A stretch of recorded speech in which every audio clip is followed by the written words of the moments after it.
Ó, estão acontecendo algumas coisas estranhas aqui. São 21h45 do dia 1º de fevereiro. Tem um negócio bem na minha frente, que eu não sei o que é, porque não tem luz.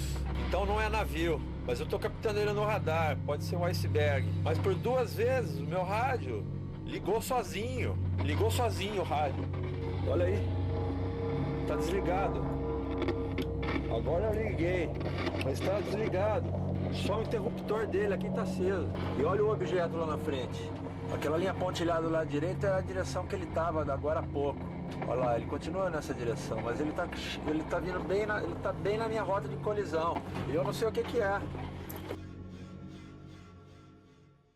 75% do planeta é composto por água.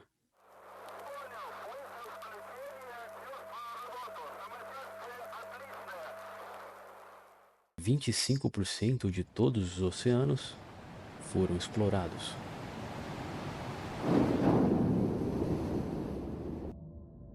Como pode vivermos ao lado de algo que não fazemos a menor ideia do que pode ter ali?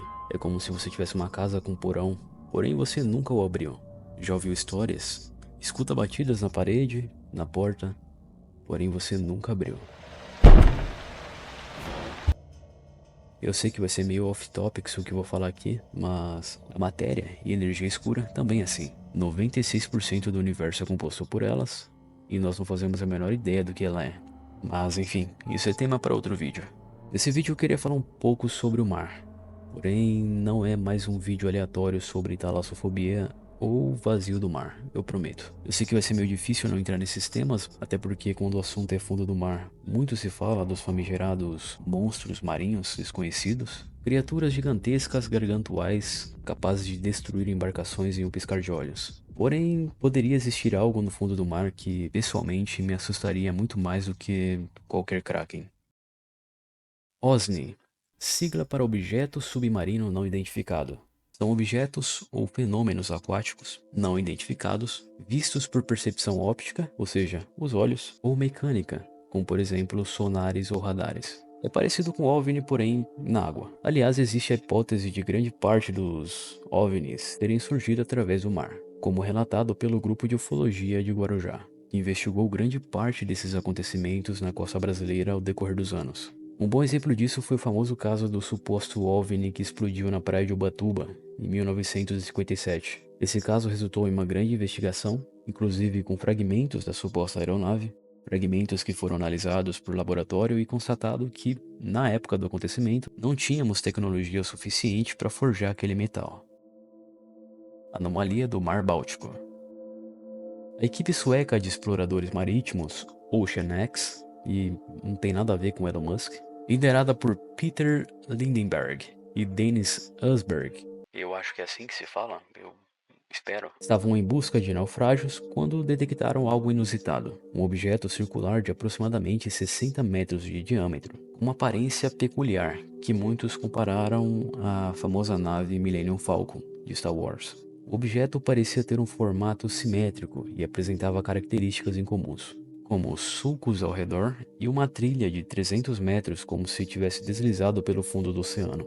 Bom, as principais teorias para esse suposto objeto são uma estrutura artificial, como por exemplo ruínas de alguma civilização, um OVNI submerso, ou até mesmo algum dispositivo de taxista, se é que vocês me entendem. Eu também achei meio estranho essa última teoria, porém levando em consideração o local que foi encontrado, que no caso foi o Mar Báltico, ocupado pelos taxistas na Segunda Guerra Mundial, e um local bastante disputado contra o Império Britânico.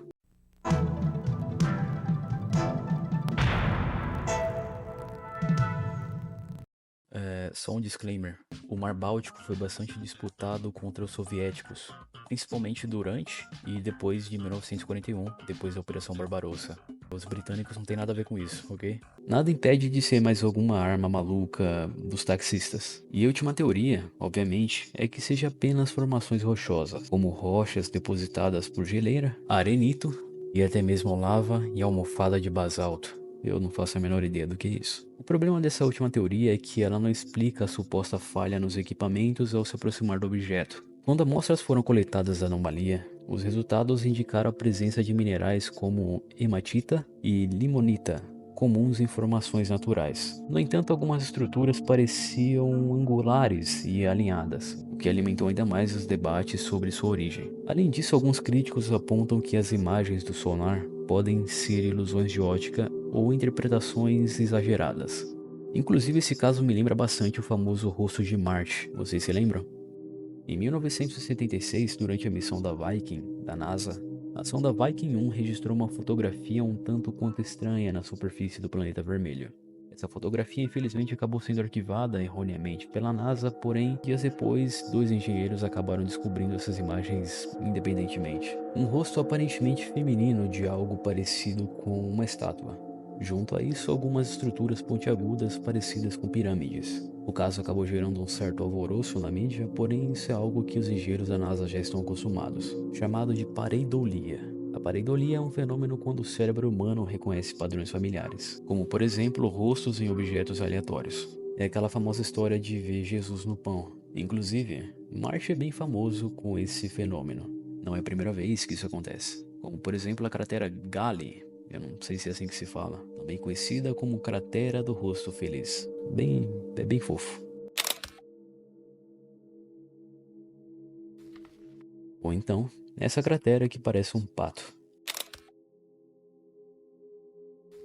Vale ressaltar que, em 2001, a NASA acabou com esse mistério, quando a sonda Mars Global Surveyor tirou uma nova foto do local, e era só uma montanha mesmo.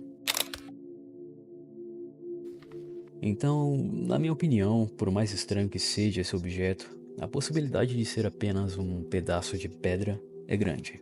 Vale lembrar que a empresa OceanX é uma empresa caçadora de tesouros, e durante uma entrevista em 2019, disse que estava disposta a fazer uma nova expedição apenas se fosse televisionado.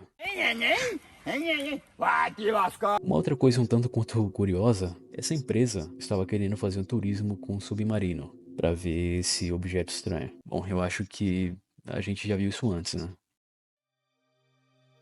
O The Bloop é um dos sons mais misteriosos já registrados no oceano. Ele foi captado em 1997 pelo sistema de hidrofones da NOAA, Administração Nacional Oceânica e Atmosférica dos Estados Unidos, que originalmente foi criado para detectar submarinos durante a Guerra Fria. Foi um som extremamente poderoso e de baixa frequência, registrado a cerca de 5.000 km de distância por vários sensores do Oceano Pacífico. O que o tornou tão intrigante foi que ele tinha características semelhantes a sons produzidos por animais marinhos, mas era muito mais intenso do que qualquer criatura conhecida na Terra. Para comparação, uma baleia azul é um dos maiores animais vivos que emite sons de grande alcance, mas o bloop foi várias vezes mais forte. Vale ressaltar que o local onde foi ouvido o som é próximo da cidade fictícia de Hylie, dos contos de Cthulhu.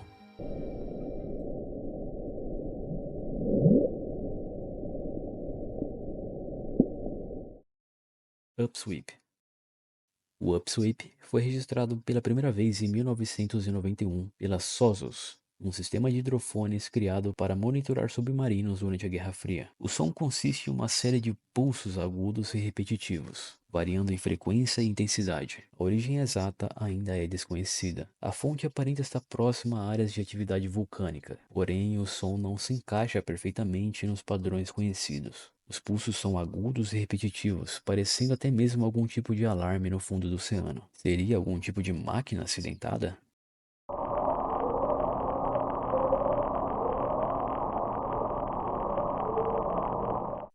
Anos já se passaram e até hoje não se sabe ao certo a origem desse som. O mais bizarro disso tudo é que esse som é tão alto que é possível ouvi-lo em qualquer lugar do Oceano Pacífico. UAPs. Nos últimos anos, um dos eventos mais marcantes da história da ufologia foi a confirmação oficial do Pentágono sobre OVNIs, gravados principalmente pela Marinha dos Estados Unidos. Esses vídeos, chamados de Flare 1, Gimbal e Go Fast, foram registrados por pilotos da Marinha e mostram objetos voadores com características inexplicáveis. Flare 1, 2004, caso USS Nimitz. Em novembro de 2004, pilotos do porta-aviões USS Nimitz, ao largo da costa de Califórnia, encontraram um objeto apelidado de Tic Tac por sua forma branca e alongada. O OVNI não tinha asas, hélices ou qualquer tipo de propulsão conhecida. Ele realizava manobras impossíveis, acelerando de 0 a uma velocidade altíssima instantaneamente. Os radares detectaram que o objeto desceu de 24 km de altura para quase o nível do mar, em questões de segundos. Gimbal, 2015, caso na costa leste americana. Em janeiro de 2015, a tripulação do USS Theodore Roosevelt detectou uma aproximação e rapidamente lançou um caça F-18 Super Hornet. Ao se aproximar do objeto, o piloto conseguiu detectar pelos sensores infravermelhos da aeronave. Durante o acompanhamento, o piloto relatou ter visto outros 5 ou 6 objetos voando em formação. O objeto parecia girar no ar, sem qualquer tipo de propulsão.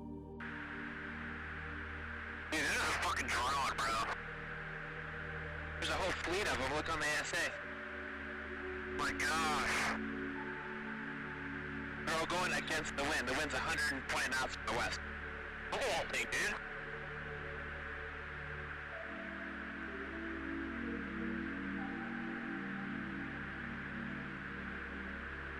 That's not our LNS though, is it? It's not. That is LNS, dude. Well, if there's like... Look at that thing. It's rotating. GoFast. Ainda em 2015, também na costa leste, outro objeto também foi detectado pela Marinha. O vídeo filmado por um dos pilotos mostra um objeto se movendo rapidamente próximo ao mar. O objeto também não possui sinais de propulsão ou asa.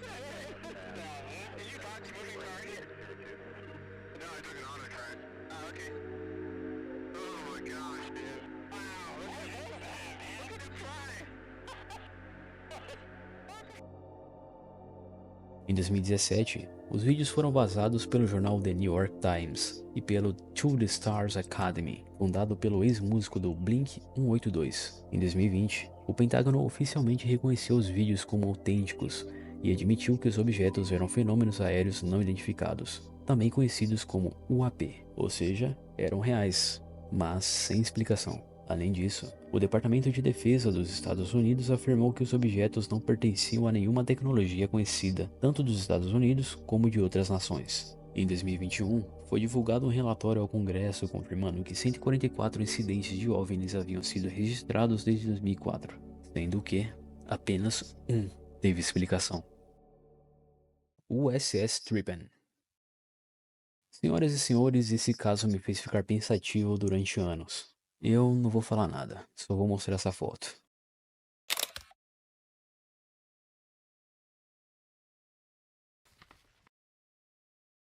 Essa foto foi supostamente tirada pelo submarino USS Triton durante as missões no Ártico. Ela, além de outras fotos, foram enviadas anonimamente para a revista francesa Top Secret. As imagens enviadas aparentemente eram imagens digitalizadas. No e-mail enviado ao jornal, poucas informações foram descritas. 1. As fotos foram tiradas de um submarino da Marinha dos Estados Unidos. 2. O local era entre a Islândia e a ilha de Jan Mayen, no Oceano Atlântico. Jan Mayen pertence à Noruega e é habitado apenas pelo Instituto Meteorológico Norueguês e, obviamente, pelos militares noruegueses. 3. Elas foram tiradas em março de 1971. 4. O submarino era o USS Triton, da Marinha dos Estados Unidos, e o almirante a bordo era o Dean Reynolds. 5.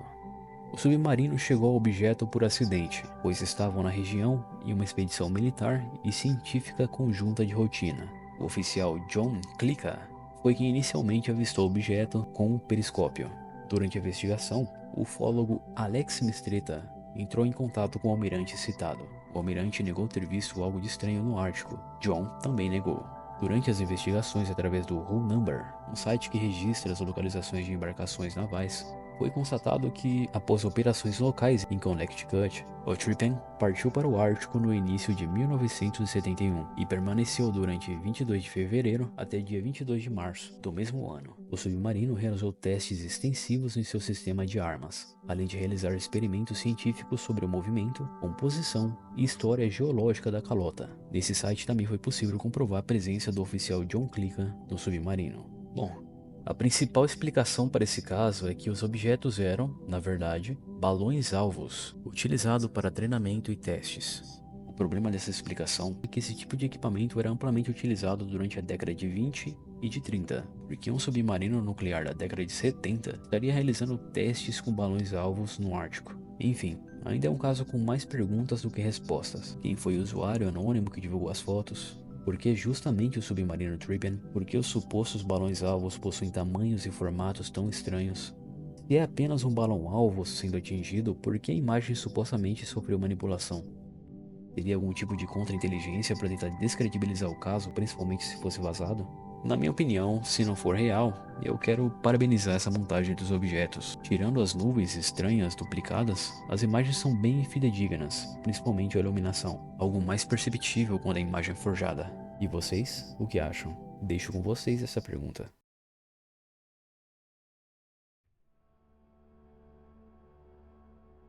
Pessoalmente, eu acredito que, se existir a mínima possibilidade de qualquer tipo de civilização alienígena ter visitado ou estar visitando a Terra, não tem um lugar melhor do que nos nossos próprios oceanos. Um exemplo que pouca gente sabe, conseguimos as primeiras imagens do Oceano Atlântico, mais precisamente o sul dele, apenas em 2013. Tudo bem que 2013 tem 10 anos, porém, historicamente falando, 10 anos não é nada. Porém, pessoalmente, eu acho muito assustador. Eu sei que prometi não tocar no assunto sobre talassofobia aqui, porém é praticamente impossível. Quando eu era criança, eu tinha muito medo de me afogar. Porém, eu não conhecia o nome para esse tipo de medo. Confesso que conheci relativamente recente a famigerada talassofobia. Sim, eu sei que o medo de se afogar tem outro nome, aquafobia ou hidrofobia. Porém, além do medo de se afogar, eu tinha um outro pensamento escondido na minha mente que era muito mais assustador. Às vezes eu me imaginava nadando no mar aberto, quando de repente algo puxava meu pé pro fundo do mar. E quando eu olhava para baixo, tinha um ser com uma bocarra colossal me puxando em sua direção. Eu realmente não sei de onde eu tirei esse pensamento quando eu era criança, mas é um pensamento que perdura e me assombra até hoje.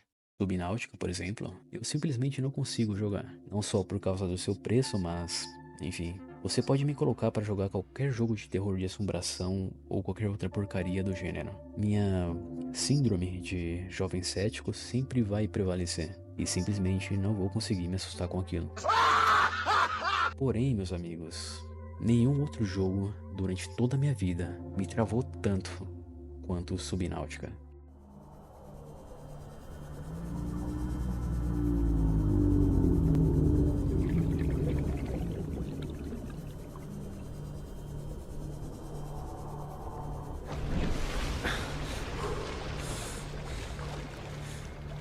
Eu simplesmente não consigo me mover para longe da cápsula. Quanto mais longe eu vou, maior fica a minha ansiedade. Minhas mãos começam a suar, batimentos aumentam, como se a qualquer momento alguma coisa fosse sair daquela escuridão azul.